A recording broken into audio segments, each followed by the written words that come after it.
The Globe and Mail first reported that the Prime Minister is telling cabinet ministers to find ambitious savings by the end of this summer.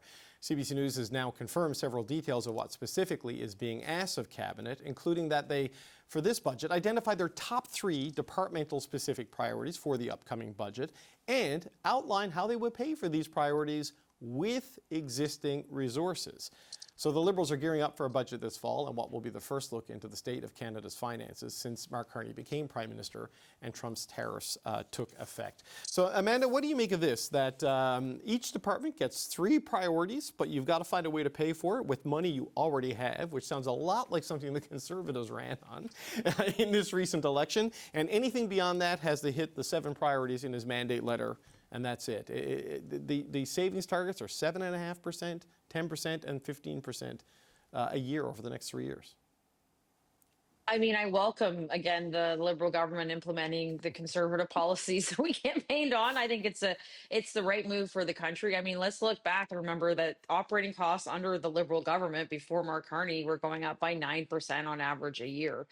The public service exploded by 40%. That's double how the population of the country grew. So the government has grown exponentially in ways that is not sustainable. We're not getting services in the way that we should. And it's probably, we're not spending on projects that are essential to the country. So I welcome some restraint from the government. I think, again, the issue that the Prime Minister is going to run into is one of expectation setting.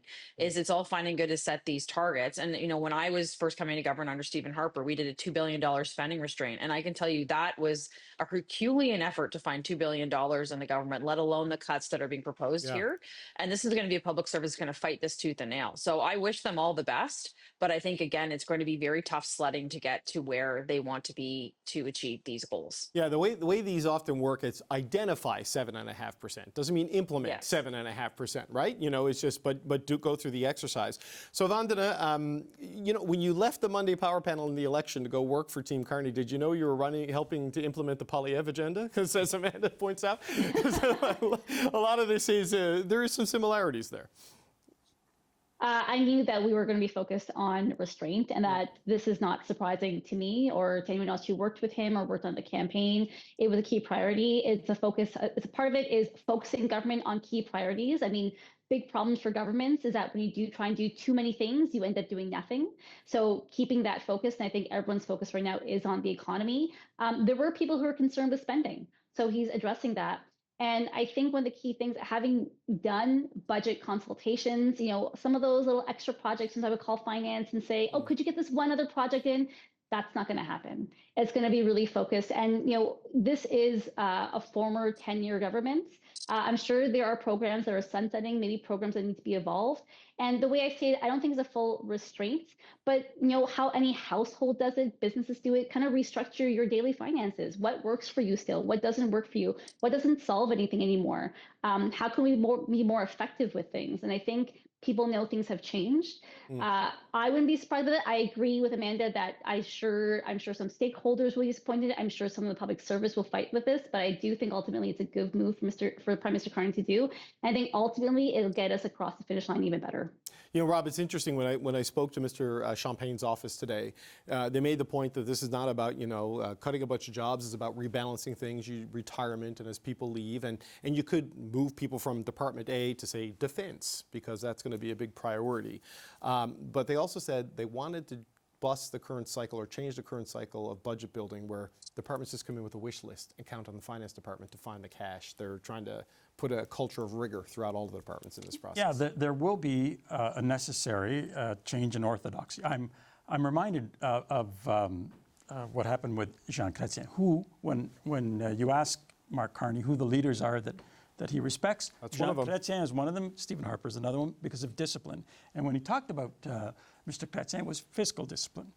30 years ago, Jean Chrétien, more than 30 years ago, was sitting in Stornoway just before he was elected, and they had policy experts invited into Stornoway, and they asked him, what are your 3 priorities once you get into government? He said, keep our independence from the United States, maintain Canadian unity, and keep the IMF from taking over the Canadian economy.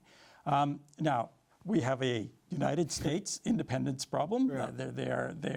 We have a unity issue too. We have a unity issue as well.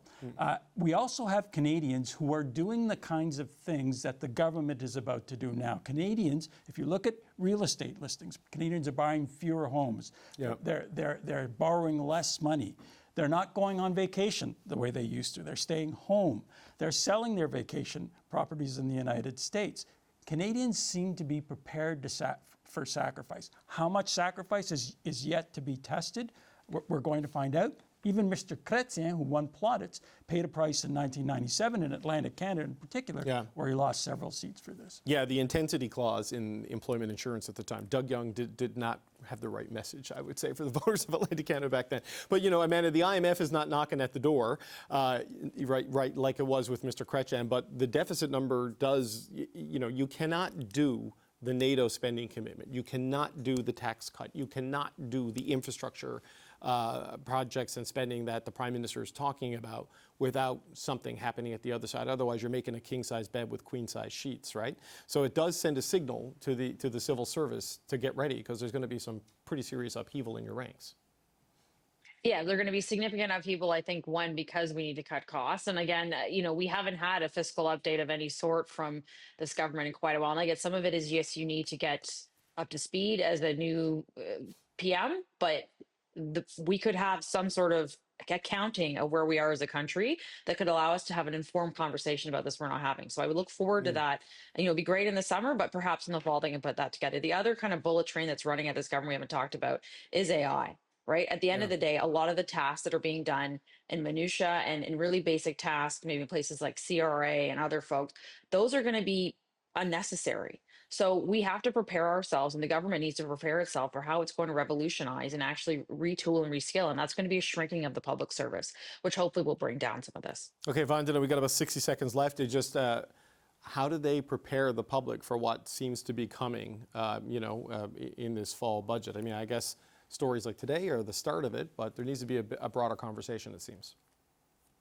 I don't think Canadians understand, I think, how much it will affect them. It may not. You know, people want their CCB, they want their dental care, their pharma care, they want their tax cut, et cetera. But to invest more and spend less is exactly what Prime Minister Carney campaigned on. So I think people are ready. I think we also, given what's happened in the United States, Canadians are willing to take some sacrifice and understand, as long as they see it's tangible and they understand exactly what they're getting out of it, and even means a better future for Canada and a longer plan for that, I think Canadians can understand that. Okay, we've got to leave it there. I want to thank you all for being here on this Summer Monday. Vandana Cotter, Amanda Galbraith, and Rob Rousseau.